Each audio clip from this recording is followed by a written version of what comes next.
Dando início a esta cerimônia, ouviremos o hino nacional brasileiro.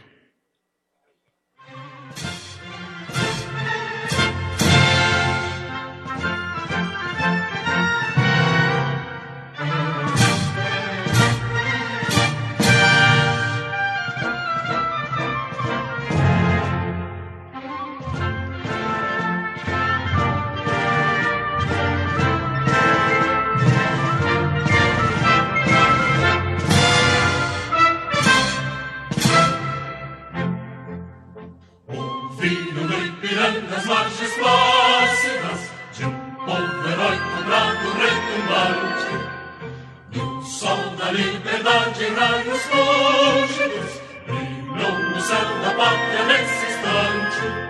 Se empenhou nessa igualdade, conseguimos conquistar com braço forte, em desejo, com liberdade, desafia o nosso peito a própria morte. A pátria amada, idolatrada, salve, salve, Brasil, um sonho intenso, raio vívido, de amor e de esperança a terra desce. Se teu formoso céu risonho e límpido, a imagem do cruzeiro resplandece. Gigante pela própria natureza, estrelas forte, pálido, colosso, e o teu futuro espelha essa grandeza.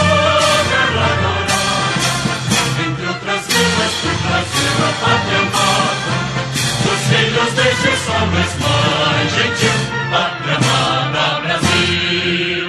Deitado eternamente em berço esplêndido, ao som do mar e à luz do céu profundo, fulguras o Brasil, florão da América, iluminado ao sol do novo mundo.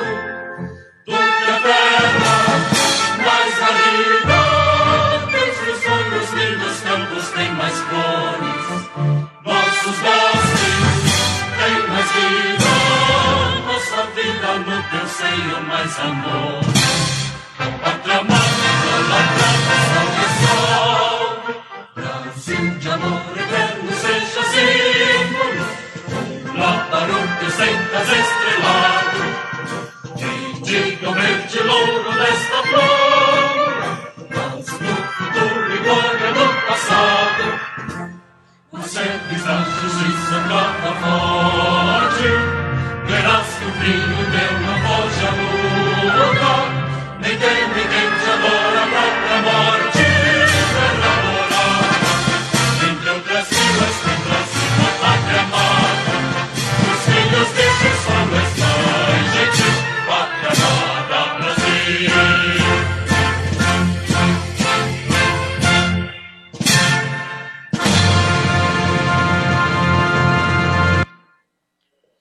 Pedimos que tomem seus assentos.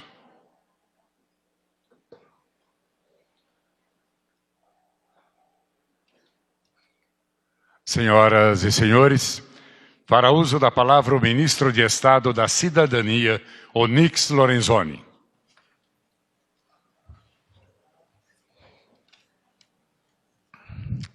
Senhor presidente Jair Bolsonaro, senhora Michele Bolsonaro, primeira-dama do Brasil, ao vice-presidente Hamilton Mourão, senador Davi Alcolumbre, presidente do Senado Federal, deputado Rodrigo Maia, presidente da Câmara dos Deputados, nosso comandante, ministro de Estado, chefe da Casa Civil Braga Neto, ministro Paulo Guedes, da nossa economia, e um dos idealizadores desse programa que nós vamos fazer a prorrogação no dia de hoje, ministro Jorge, da Secretaria-Geral, presidente da Dataprev, Gustavo Canuto, presidente da Caixa, amigo Pedro Guimarães, senhoras e senhores, deputados, deputadas, senadores, senadoras, que aqui estão. Quero começar, presidente, com Mateus 25. Pois eu tive fome e vocês me deram de comer. Tive sede e vocês me deram de beber. Fui estrangeiro e vocês me acolheram. Necessitei de roupas e vocês me vestiram. Estive enfermo e vocês cuidaram de mim. Estive preso e vocês me visitaram. Então os justos responderam ao Senhor: Senhor, quando te vimos com fome, te demos de comer. Com sede, te demos de beber. Quando te vimos como estrangeiro e te acolhemos, ou necessitado de roupas, e o vestimos. Quando te vimos enfermos ou preso e fomos te visitar. O Senhor respondeu: digo a verdade, o que vocês fizeram a algum dos meus menores irmãos, a mim o fizeram. Presidente, o auxílio emergencial só foi possível, em primeiríssimo lugar, porque nós passamos, ministro Paulo Guedes, por 2019, aonde o governo Bolsonaro organizou a casa. Vínhamos de 6 anos de déficit, de baixo crescimento do PIB, numa herança terrível. E lá em 2009, a redução da máquina, os níveis hierárquicos, a digitalização do governo, a reforma da Previdência com auxílio do Congresso Nacional, que permitiu a vitória do país chamado Brasil. De recuperar, como vimos, presidente Bolsonaro, lá na China, na Rússia, na Arábia, nós vimos o quê? A recuperação do respeito internacional, ministra Tereza e ministro Tarcísio, ao país chamado Brasil. E no ano passado, no programa de parceria de investimentos, mais de R$500 bilhão foram arrecadados, na crença do investidor interno e externo de que o Brasil tinha presente e tinha futuro, e tem futuro. E foi isso que permitiu, ministro Paulo Guedes, que esse programa pudesse ser implementado. Imagina 2020, com essa pandemia, sem que nós tivéssemos colocado, como colocamos, líder Vitor Hugo, o Brasil de volta no trilho, com equilíbrio e recuperado a condição da economia brasileira e do próprio governo brasileiro. Sempre é bom lembrar o que os governos de esquerda fizeram com o Brasil e o povo brasileiro. Foi quase uma tragédia no Brasil. E isso nunca pode ser esquecido, para que jamais se repita. Se não tivéssemos enfrentado como enfrentamos, ministro Terra, o ano passado, nós teríamos imensas dificuldades para poder enfrentar este momento em que fomos todos, no mundo todo, presidente Bolsonaro, surpreendidos por uma doença que o mundo não conhecia e que nós estamos todos aprendendo a como lidar com ela. O presidente, desde o início, foi muito claro, equilibrado, e pedia a todos os gestores municipais ou estaduais que houvesse equilíbrio. E não faltaram, líder Baleia, recursos para a saúde brasileira, general Pazuello, para ter o SUS em boas condições, os estados atendidos, os municípios com recursos para poder enfrentar a pandemia e preservar a saúde dos brasileiros. Por outro lado, a rede que se estendeu, ministro André, é uma rede de proteção que atingiu 65 milhões de brasileiros. Governos anteriores construíram, é verdade, o cadastro único e diziam que lá estavam todos os vulneráveis do Brasil. Ao longo do tempo se perderam e transformaram programas que eram para ser de sustentação e promoção da vida e das famílias em pescaria eleitoral. Quero informar, ministro Paulo Guedes, que 25 milhões de brasileiros, presidente Pedro, foram encontrados como invisíveis ou informais, que jamais estiveram em qualquer cadastro de qualquer governo, em qualquer época. São aqueles, presidente, que o senhor teve a coragem, como líder, de ir lá na Ceilândia, e em Taguatinga, para ver o que eles estavam sentindo. E o lugar do líder, presidente, é onde o seu povo está. Por isso que eu defendo, respeito e, acima de tudo, falo em todos os espaços possíveis. O líder tem que estar onde o povo está. E o presidente Bolsonaro, esse tipo de presidente, esse tipo de líder, ele está onde o povo que confia nele está. E lá, o presidente Bolsonaro, ministro Paulo Guedes, como o senhor, para fazer justiça, sempre falaram dos invisíveis, dos informais. São aqueles que trabalham de dia para levar alimento para sua casa de noite. E essas pessoas precisam sim da atividade econômica nas cidades, porque vivem dela. O que o presidente sempre pediu, e foi agredido por isto, é que houvesse o equilíbrio entre cuidado com a saúde, a preservação da vida, a atenção aos grupos mais vulneráveis, presidente Gustavo. Mas nunca esquecer que a fome, a miséria e o desemprego, eu vou repetir essa tríade maldita latino-americana, fome, miséria e desemprego mataram mais na América Latina nas últimas 2 décadas do que qualquer epidemia. E era isso. Com o seu grande coração, presidente, com a sua bondade, mas com a sua determinada paixão pelo povo brasileiro, que o senhor, de maneira irresignada, enfrentou a tudo e a todos, para chamar a atenção que o país Brasil precisava de equilíbrio entre a saúde e o presente e o futuro das pessoas e das famílias. Chegamos a 65 milhões de pessoas, estamos aqui para anunciar pelo presidente que, cumprindo o que o Congresso Nacional nos determinou, presidente, senador Davi Alcolumbre do Congresso Nacional, de que poderia o Poder Executivo, por ato do Poder Executivo, prorrogar as 3 parcelas emergenciais, e é o que o presidente, senhora Michele, está fazendo hoje, para garantir por mais 2 meses a continuidade de um programa que foi essa grande rede de proteção que permitiu, junto com o BEM, que é o benefício emergencial para aqueles que têm contrato de trabalho, que nós preservássemos, Bianco, mais de 10 milhões de empregos formais e, ao mesmo tempo, estendêssemos essa rede de proteção a 65 milhões de brasileiros. Eu concluo aqui, presidente, falando algo muito relevante. Porque, como sempre, a extrema imprensa noticia os problemas, e é importante que faça assim. Nós somos humanos, reconhecemos com humildade que temos que trabalhar mais e mais e mais e melhor, e vamos a cada parcela que nós vamos mandando para a Caixa, que nós vamos fazendo a conciliação junto com a Dataprev, nós vamos melhorando os nossos processos. E é importante dizer, até porque o TCU vota amanhã uma primeira análise feita do auxílio emergencial.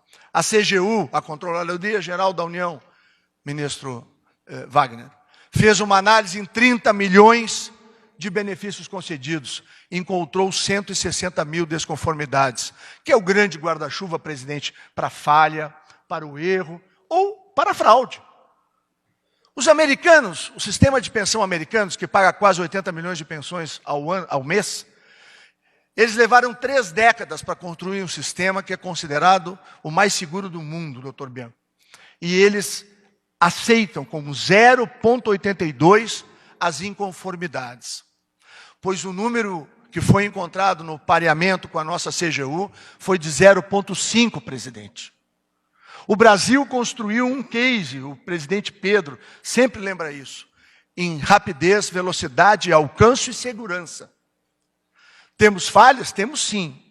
Mas como o senhor sempre nos determina, com humildade e com trabalho, a gente trabalha mais do que fala, mas tem momentos como esse, que é importante lembrar, sim, o esforço feito pela Dataprev, o esforço feito pela Caixa, o esforço feito pelos Correios, que está nos ajudando com aqueles que fazem hoje, que não têm acesso ao meio digital, fazem o requerimento assistido pelos funcionários do Correio, e quero fazer um agradecimento também à Defensoria Pública da União, porque nós estamos hoje fazendo a contestação através de toda a estrutura da Defensoria Pública da União para que o auxílio emergencial chegue a todos. Por fim, o meu agradecimento ao empenho das equipes da Dataprev, da Caixa Federal, dos Correios, da Economia. Agradecer muito, Bianco, ao doutor Guaraniz, a todo o time comandado pelo ministro Paulo Guedes, da dedicação e do desvelo para que aqui nós tivéssemos. Agradecer muito o ministro Jorge pela parceria de todos os momentos. A equipe da SAGE foi incansável para nós que pudéssemos estar dando mais esse passo. E, por fim, presidente, fica aqui o registro de que a sua determinação, o seu amor pelo Brasil e a frase com que o senhor nos comanda nesse programa é ninguém fica para trás. E o que a gente pode dizer com a cabeça erguida, com o coração em Deus, de que nenhum brasileiro e brasileira fica para trás quando o presidente dessa nação é Bolsonaro. E obrigado, meu Deus, por ter permitido que neste momento estivesse para enfrentar esta doença, nessa quadra importante da vida brasileira, um homem, um ser temente a Deus e um soldado eternamente apaixonado pelo seu país e que se dedica de corpo e alma a fazer as mudanças que esse país espera, torce e precisa. Obrigado, presidente Jair Bolsonaro.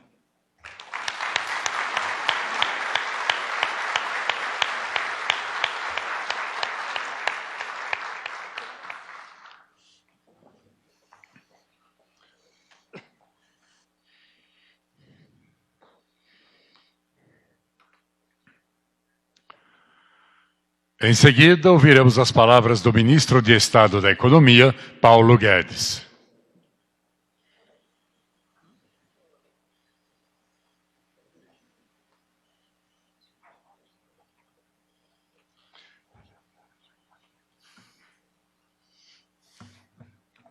Boa tarde a todos.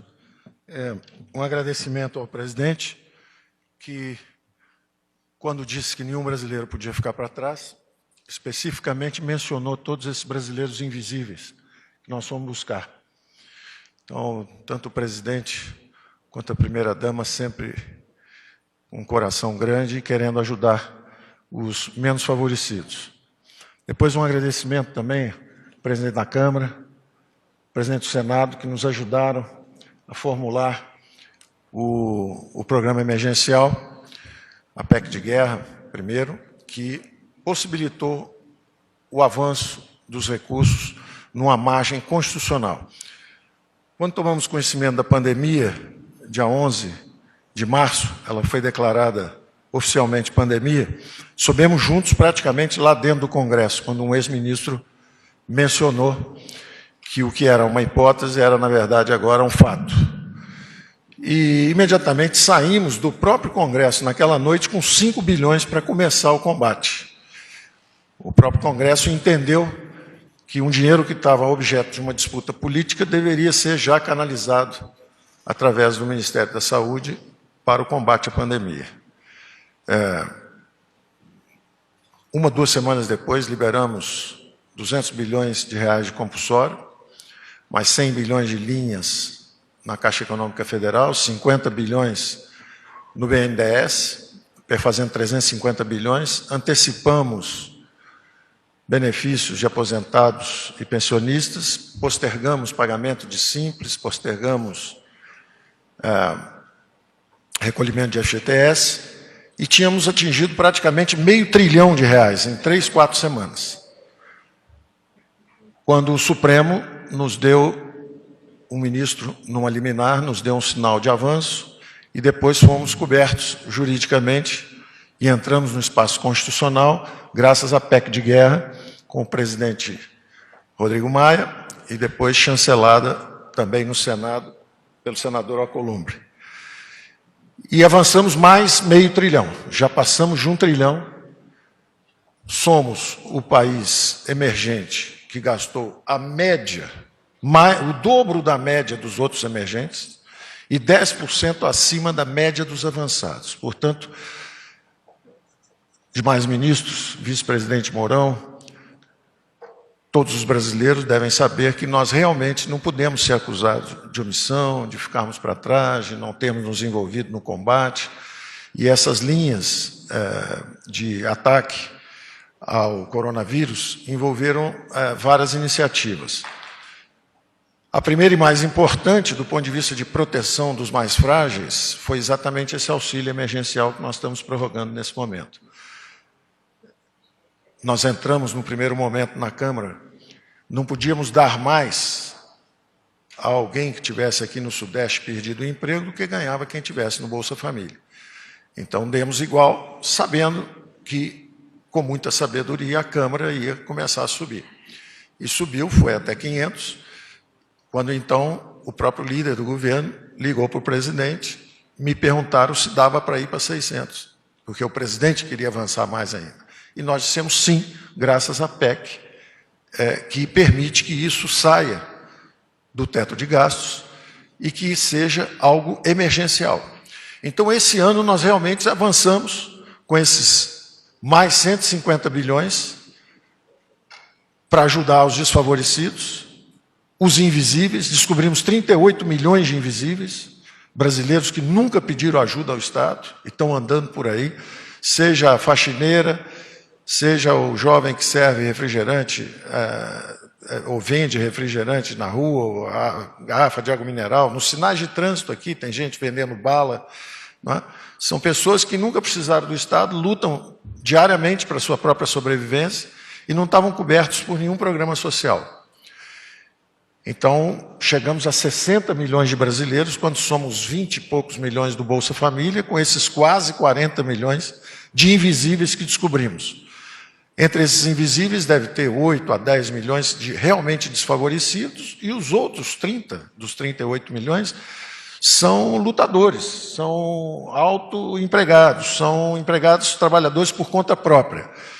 E nós vamos lembrar dele já já, quando sairmos, nos próximos 2, 3 meses, com mais medidas de apoio para a geração de empregos. Já estamos conversando isso com o nosso presidente e estamos desenhando os planos de saída da crise. Mas o importante é que, além desses 150 bilhões que foram diretamente para o bolso do povo brasileiro, vieram mais 150 bilhões através de estados e municípios, num acordo que fizemos também com a Câmara e com o Senado, e esses recursos foram transferidos. Num primeiro momento, 8 bilhões transferidos fundo a fundo, quer dizer, do Fundo Nacional de Saúde diretamente para estados e municípios, depois mais 2 bilhões para o Sistema Único de Assistência Social, depois mais 16 bilhões do Fundo de Participação de Estados e Municípios, quer dizer, recurso que, apesar da nossa receita ter desabado, nós mantivemos o nível de transferência de recursos para estados e municípios. E assim por diante, rolagem de dívida, de juros e principal, que venciam com bancos públicos, com a União, quer dizer, todo o apoio que nós podíamos dar, sem comprometer a criação de uma nova Lei Candir, pela qual nós nos obrigássemos a pagar. E se a pandemia durasse 1 ano, 2 anos, 3 anos? Se o Brasil caísse em L e ficasse numa profunda depressão, a União não poderia se responsabilizar pela queda do ICMS e do ISS, 5 mil municípios, mais 26 estados e o Distrito Federal. Teria sido uma irresponsabilidade financeira nossa e teria sido também um incentivo perverso. Então, nós conseguimos o acordo com a Câmara e com o Senado justamente para fazer esse outro programa que chegou a 150 bilhões para estados e municípios. Então, 500 infraconstitucionais, mais 300 bilhões já no espaço constitucional, 800. Um programa de 51 bilhões, que foi o programa do nosso secretário Bianco, que é a preservação de emprego, foi citado aqui, um programa extraordinariamente bem sucedido e relativamente barato, dentro dessa chuva de recursos que foi a necessidade de enfrentar o coronavírus. Um programa pelo qual, se você mantém o emprego, renegocia o salário, a União entra e suplementa uma parte dessa redução salarial. Com isso, nós preservamos 10 milhões de empregos no momento em que, nos Estados Unidos, um país mais avançado e mais rico, 30 milhões de empregos foram destruídos. 30 milhões de pessoas foram demitidas lá, enquanto aqui nós preservamos 10 milhões e o desemprego aberto no setor formal foi de pouco mais de 1 milhão. Então, foi um programa extraordinariamente bem sucedido. Lançamos também as linhas de crédito para pagamento de capital de giro de empresas que mantivessem o emprego. A necessidade de capital de giro triplicou, quadruplicou nesse período, porque interromperam-se os pagamentos. Então, por mais que surgisse, e por mais que os programas expandissem crédito, há ainda até hoje uma insatisfação e um senso de desempenho insatisfatório da nossa parte também. Nós não estamos satisfeitos ao ouvir que o dinheiro não chegou na ponta ainda. Então, nós seguimos criando programas de crédito adicionais. Lançamos um programa em que a Receita Federal, pela primeira vez, chamou 3 milhões e 200 mil brasileiros, empresários simples, que pagam um imposto simples. A Receita está dizendo passe no banco de sua preferência, como você sempre foi um bom pagador de impostos, não se deixe abater, pegue 30% do seu faturamento médio mensal, porque nós vamos financiar durante a crise. Então, esse programa acaba de sair, está sendo bem sucedido, está indo muito bem, o dinheiro está começando a chegar na ponta. Além disso, lançamos também o FGI, que é um outro programa, de 20 bilhões, esse primeiro que eu falei é de 15,9 bilhões, lançamos um outro de 20 bilhões agora para pequenas e médias empresas. O primeiro é para microempresas e pequenas empresas, esse outro é para pequenas e médias empresas. Então nós fazemos, e agora, semana passada, o presidente do Banco Central pegou um dinheiro esterilizado, que vinha, e em vez desse dinheiro ficar esterilizado, ele pode ser posto em circulação, desde que endereçado justamente aos pequenos e médios. Então, ou o dinheiro fica esterilizado, sem retorno para o banco, ou ele pode pegar aquilo desde que ele coloque nas pequenas e médias. São mais 100 bilhões potencialmente que vem por aí. Então, nós estamos fazendo o que é possível. Evidente que nós saímos do trilho. Nós estávamos no trilho das reformas, começando a decolar em janeiro, fevereiro. As arrecadações estavam 20% acima do previsto, e o previsto tinha um crescimento de 2,4%. Então, nós estávamos bem acima disso no primeiro bimestre, quando fomos atingidos. Mas nós não desanimamos ou desistimos, isso só nos revigora. O espírito de luta e determinação do presidente nos inspira, e quando acuados, nós avançamos. Nós avançamos quando veio essa primeira onda da saúde.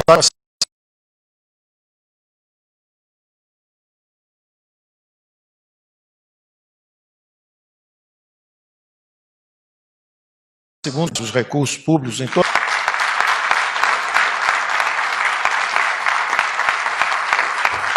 O nosso déficit, como proporção do PIB, vai para 15, 16, 17. Não interessa. Como o presidente disse, não vão faltar os recursos para a saúde. Agora, interessa muito o ano que vem. Esse ano foi um ano de despesas extraordinárias. Não há problema. Os mercados compreendem quando há um momento extraordinário e você tem que fazer coisas extraordinárias. Então, o fato de você gastar muito esse ano não quer dizer que nós saímos do nosso trilho. Quer dizer apenas que nós fomos derrubados, estamos tontos, estamos no meio do tiroteio, da fumaça, mas temos a bússola na mão, vamos nos levantar e vamos voltar para o curso. Então, as medidas principais que nós tínhamos que tomar, do ponto de vista de defesa das finanças de um Estado que gastava muito e gastava mal, nós avançamos em boa medida. A reforma da Previdência, eram 750 bilhões e crescendo 50, 60 bilhões todo ano, era a primeira torre desse inimigo a ser derrubada. Esse inimigo é o descontrole dos gastos públicos. Nós derrubamos a primeira torre. A segunda eram os gastos com juros, o paraíso dos rentistas. Acabou esse paraíso. 80 bilhões de dólares deixaram o país, porque para ganhar 2,2% ao ano, correndo o risco do dólar subir um pouquinho e você perder, já vão tarde. Não é o capital especulativo que nos serve.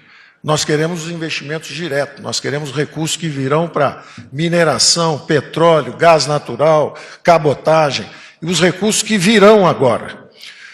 O Brasil vai surpreender ao mundo. Esses 2 ou 3 meses, o Congresso está funcionando. O presidente da Câmara, o presidente do Senado estão trabalhando de manhã, de tarde e de noite. Quero agradecer a aprovação do saneamento. Era um projeto que estava andando também há muito tempo. 100 milhões de brasileiros estavam sem esgoto, estão sem esgoto. 35 milhões de brasileiros sem águas para lavar as mãos. Poderiam estar enfrentando melhor também a pandemia se tivessem os recursos.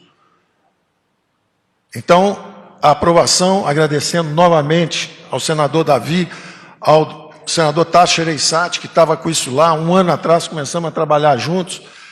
O Gerson Kelma, que veio e desatou o nó da bacia hidrográfica, porque às vezes o capital privado quer ajudar uma cidade, mas não quer uma pequena cidade que dá prejuízo logo ao lado. Então, com a solução de bacia hidrográfica, você tem que se responsabilizar por toda a região. E com essa solução nós conseguimos avançar mais ainda. Isso foi um esforço também da nossa equipe, da equipe do Senado. Então, nós estamos avançando, nós sentimos que é um Congresso reformista, o presidente nos dá o apoio para avançar, tem a determinação, o Congresso está nos ajudando. O Supremo definiu, naquele problema de venda de subsidiárias e matrizes das empresas, agora o território está definido. Então, os próximos 2, 3 meses são de uma coluna de social, que nós saudamos exatamente nesse momento, estendendo essa camada de fraternidade por mais, oficialmente, 2 meses de R$600. Isso é o que a lei permite, mas se nós tivermos, inclusive, percepção quanto à possível duração um pouco mais extensa ou não dessa crise, nós podemos perfeitamente pegar os 2 pagamentos de 600, mas fasear de uma forma que você cubra 3 meses. É mais inteligente. E atendamos, portanto, estávamos em 600, podemos fazer um pagamento de 500 no início do mês, 100 no final do mês, com logo 300 logo depois, ou seja, fica uma prestação de 500, outra de 400 logo depois e outra no fim do mês de 300. Você acaba cobrindo 3 meses com 500, 400, 300. Esse era o desejo do presidente, o pensamento que o presidente teve. Ficamos com poucos recursos, mas temos que estender isso ao máximo, cobrir o máximo de período. Cobrir o máximo. Se tivéssemos com R$200, podíamos cobrir 1 ano. Com 600, é o triplo do benefício, com o triplo da base. Porque nós entramos nisso pensando aí em 20 milhões de invisíveis, 30 milhões de invisíveis, e acabamos passando de 20 e poucos, que era o público do Bolsa Família. Quando estendemos ao Bolsa Família, nós fomos para 64 milhões de brasileiros. Então, são 3 vezes mais brasileiros com 3 vezes mais recursos. Então, isso pressionou brutalmente o nosso orçamento. Mesmo assim, nós seguimos em frente e vamos estender. E o presidente pensando numa aterrissagem inteligente. 500, estamos em 600, 500, 400, 300... E aterrissamos, então, no Renda Brasil. O Bolsa Família foi uma fusão de 3 ou 4 programas. Tinha o Bolsa Escola, tinha 2 ou 3 programas sociais que foram focalizados nos mais pobres e aprofundados. Ora, podemos fazer o mesmo, vamos focalizar 2 ou 3 programas e criar a renda de cidadania, o Renda Brasil, acima desse nível que está aí. E, ao mesmo tempo, vamos criar o verde e amarelo. O verde e amarelo são esses 30 milhões de brasileiros que estão por aí rodando, que só querem o direito de trabalhar sem serem impedidos pelo governo.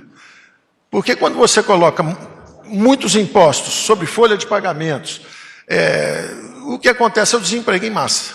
Então, nós estamos fazendo, na verdade, é criar um universo onde nós vamos dignificar o trabalho, criar uma rampa de ascensão social. Qualquer brasileiro que cair, recebe o Renda Brasil. Mas ele tem o direito de se levantar e começar a trabalhar a qualquer salário que ele consiga e até chegar de novo à CLT. Hoje tem a CLT, que é o céu para alguns, mas com muito desemprego, e tem esse inferno do anonimato. Então, nós estamos pensando em imposto de renda negativo, estamos pensando em crédito para microempreendedores, nós estamos pensando numa série de coisas que certamente trabalharemos junto com a Câmara e com o Senado. Já estamos conversando com o presidente da República, ele analisa e fala, isso aqui sim, isso aqui não, isso aqui sim. Estamos analisando isso nos espera 2, 3 meses à frente. O que fazemos enquanto isso, nesses próximos 2, 3 meses? Além dessa coluna social que nós estamos construindo. Emprego e renda. Emprego e renda. Então vem aí justamente esse verde e amarelo para gerar milhões de empregos. E vem aí o trabalho do Congresso, que começou com saneamento e nós esperamos que siga destravando todas as fronteiras de investimento do Brasil. Nós vamos surpreender o mundo. Nós estamos, enquanto acham que nós estamos aqui só em casa, nós estamos em casa, o Congresso, digo nós, é o Congresso, o presidente, estamos trabalhando para destravar essas fronteiras de investimento. Então vem saneamento, cabotagem, gás natural, petróleo, vamos destravar as fronteiras de investimento brasileiras. Em 2 ou 3 meses nós podemos criar um espaço de ampliação de investimentos brutal para frente, que é o que nós devemos fazer. Vamos aproveitar esses 2, 3 meses e transformar o ambiente regulatório brasileiro. Eu tenho certeza que a nossa saída da crise vai ser muito mais rápida se tiver desbloqueado esse horizonte de investimentos. Então, essas têm sido nossas conversas com o presidente, com o Senado, com a Câmara de Deputados. Vários projetos estão lá, alguns estão chegando ainda, e vamos retomar assim que, depois desse período que agora é uma questão que foi delegada pelo Supremo Tribunal a prefeitos e governadores. O presidente deu o alerta lá atrás, olha, a segunda onda pode ser muito grande, depende do nosso comportamento. Então, agora, prefeitos e governadores é que estão com a responsabilidade de dizer quando é que é a volta segura ao trabalho, mas enquanto isso está sendo elaborado, nós temos que ir melhorando o ambiente de negócio para destravar a fronteira de investimentos.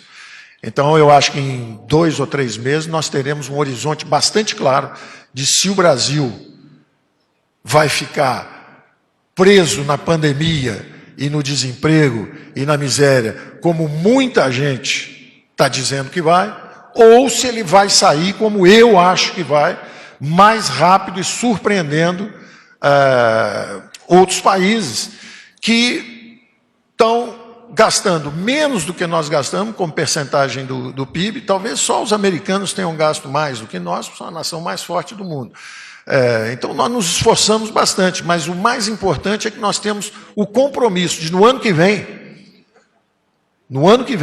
nós estamos de volta ao nosso caminho de austeridade, no sentido de responsabilidade pelas contas públicas. É isso que permite que os juros fiquem lá embaixo, em 2%, é isso que vai permitir, com juros baixos, impostos sendo simplificados e descendo, como faremos na reforma tributária, que o presidente da Câmara também tem sugerido que avancemos o mais rápido possível. Com essas reformas, os juros continuam lá embaixo, o horizonte de investimento está destravado, o Brasil, que em nenhum momento apagou seus sinais vitais. Eu vou dar alguns dados que são simples indicações, eu não quero vender ilusões para frente. O que a gente pode prometer é muito trabalho, muita resiliência e luta até o final. Nós não podemos garantir o resultado final, mas nós sabemos que nós vamos correr até o jogo acabar e correr o máximo possível. E achamos que vamos ganhar, porque os dados que começam a surgir agora são de que o fundo do poço foi em abril, o fundo do poço econômico. O secretário da Receita me dizia que as notas fiscais eletrônicas entre empresas estão, esse mês de junho, acima de junho do ano passado, o que é absolutamente surpreendente para nós. Eu fico até com medo, porque a última vez que ele me falou isso foi quando acabou o bimestre, e ele falou, olha, nós estamos 20% acima. Eu celebrei e logo depois chegou o meteoro.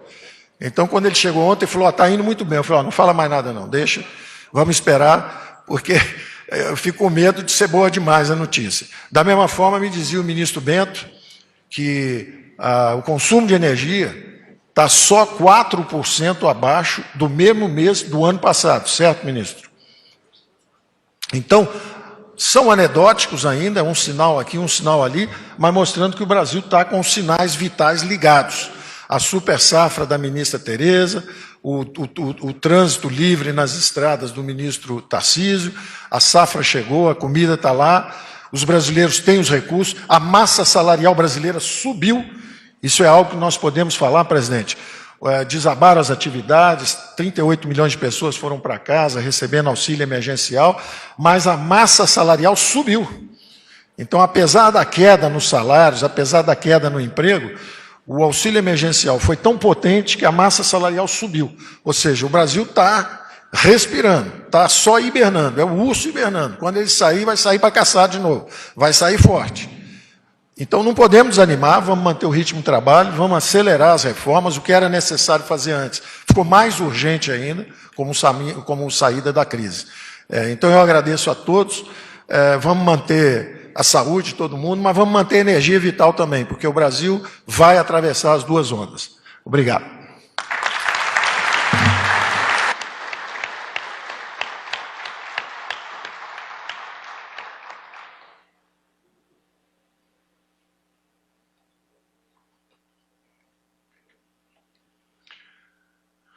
Senhoras e senhores, nesse momento o presidente da República assina decreto que altera o regulamento da Previdência Social.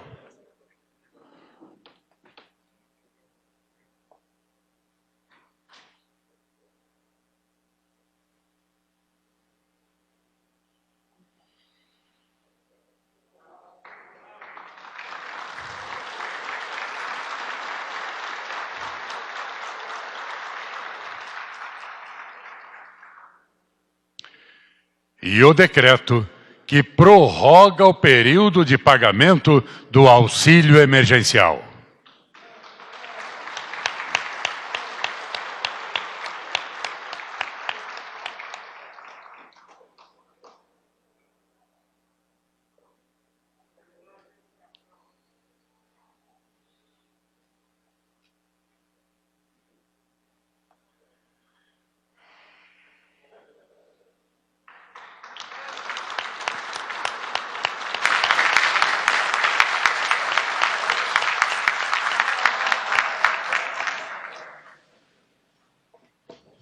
Senhoras e senhores, com a palavra, o presidente da República, Jair Bolsonaro.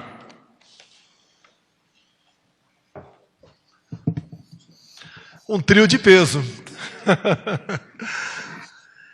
A difícil tarefa de complementar o discurso social e político do Onyx Lorenzoni, associado ao discurso técnico-econômico do Paulo Guedes. Estou muito feliz com essa equipe que eu tenho de ministros. Obrigado a vocês, bem como aos demais 21 ministros. Prezado Davi Alcolumbre, presidente do Senado, prezado Rodrigo Maia, presidente da Câmara, é uma satisfação tê-los aqui. É um sinal que juntos nós podemos fazer muito pela nossa pátria. Vocês estão aqui hoje, se Deus quiser, estaria semana que vem, lá no nosso Congresso Nacional, sancionando um projeto de lei que altera o Código Nacional de Trânsito, onde a carteira de motorista passa da validade 5 para 10 anos, bem como a majoração do número de pontos para perder a carteira de 20 para 40. Isso é muito bem-vindo junto aos caminhoneiros, aos motoristas de ônibus, de táxi, aplicativos, entre outros. Se Deus quiser, outros momentos teremos juntos para o bem de todos nós. O Onyx falou que eu estive em Ceilândia, Taguatinga. Sim, mas em muitos mais locais eu estive. Não desafiando quem quer que seja, mas levando coragem, mostrando ao povo humilde que tem um presidente que quer estar no meio deles, quer enfrentar os problemas ao seu lado. Eu quero convidar, a partir de agora, o Alcolumbre e ao Maia, uma próxima viagem minha, como tive o prazer de estar agora há pouco em Araguari, e ao retornar pousamos num pequeno vilarejo, de forma inopinada. Tinha umas 30 casinhas lá. E vimos muita gente humilde. Inclusive, por coincidência, tinha uma capela que uma vez por mês o padre se fazia presente. Naquele momento, o padre tinha acabado de chegar ao vilarejo e eu participei do início da missa rezada por ele, acompanhado de um pastor evangélico que também participou desse momento. Então, a simplicidade desse povo realmente nos faz cada vez ter mais força para lutar por ele. E ali conversando, Rodrigo Alcolumbre, com aqueles humildes, pelo menos metade de Paulo Guedes, prezado Pedro Guimarães, receberam esse auxílio emergencial de R$600, completando agora terceiro mês. A satisfação deles, a gratidão, é um dinheiro que não é meu, é um dinheiro que é de todos nós brasileiros que pagamos impostos. Isso só foi possível graças à sensibilidade de nosso ministro, tendo à frente Paulo Guedes, bem como do Parlamento brasileiro, que votou de forma rápida essa questão, porque eles tinham pressa. Não foram apenas os 38 milhões de invisíveis ou de informais, quase outro tanto de outras categorias, entre elas o pessoal que recebia em média R$200 do Bolsa Família, foram beneficiados. Obviamente, isso tudo não é apenas para deixar a economia funcionando, viva, mas também para dar o sustento a essas pessoas. Nós aqui que estamos presentes sabemos que R$600 é muito pouco, mas para quem não tem nada, isso é muito. E esse trabalho, essa maneira de buscar recursos, no momento que a pátria necessitava para atender os mais necessitados, é que faz com que nós nos orgulhamos de poder ajudar, de despender meios para poder atender a esses necessitados. E essa prorrogação agora, em boa hora, via decreto, mas se fosse via projeto de lei, teria também a velocidade necessária da Câmara e do Senado brasileiro.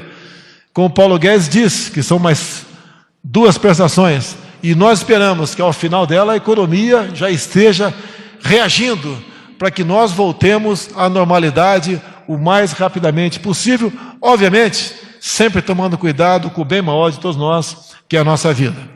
Então, nesse momento, eu agradeço a todos, não apenas a Câmara, o Senado, ou a equipe do Paulo Guedes, a todos que participaram desse projeto, que é o maior projeto social do mundo, com toda a certeza. E como o Paulo Guedes bem disse, nenhuma nação despendeu tanto esforço para atender os mais necessitados do que o nosso querido Brasil. Assim sendo, meu muito obrigado a todos vocês e até uma nova oportunidade, se Deus quiser.